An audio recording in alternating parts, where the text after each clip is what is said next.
لیکن ان کی زبان پر اب بھی صرف شکر تھا۔ انہوں نے کبھی یہ نہیں کہا کہ یا اللہ میرے ساتھ ہی کیوں، بلکہ وہ بس اتنا کہتے کہ جو اللہ نے دیا تھا وہ اسی کا تھا اور اس نے واپس لے لیا۔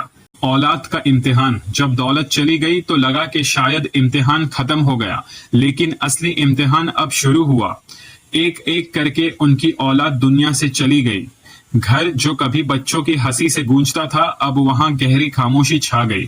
ہر کونا انہیں اپنی یادوں میں لے جاتا تھا۔ ایک باپ کے لیے یہ درد الفاظ میں بیاں کرنا مشکل ہے، لیکن حضرت ایوب علیہ السلام نے پھر بھی اپنا صبر نہیں توڑا۔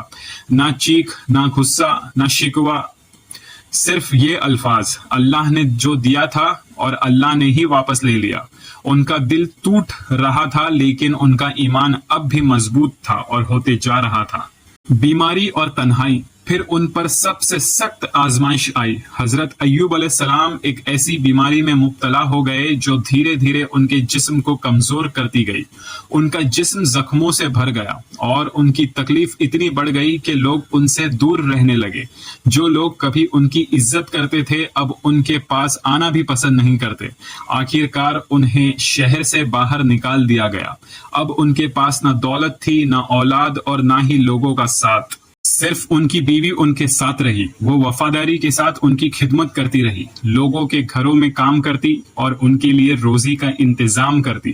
ایک وقت ایسا بھی آیا جب ان کی بیوی بہت سخت مشکل میں آ گئی۔ ضرورت اتنی بڑھ گئی کہ انہیں اپنے بال تک کاٹ کر دینے پڑے کہ کچھ مدد مل سکے۔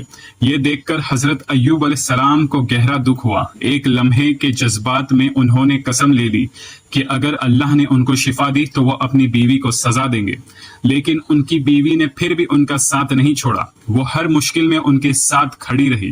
دن گزرتے گئے، پھر مہینے، پھر سال، تکلیف بڑھتی رہی، لیکن حضرت ایوب علیہ السلام کا صبر اور اللہ پر بھروسہ کبھی کم نہیں ہوا۔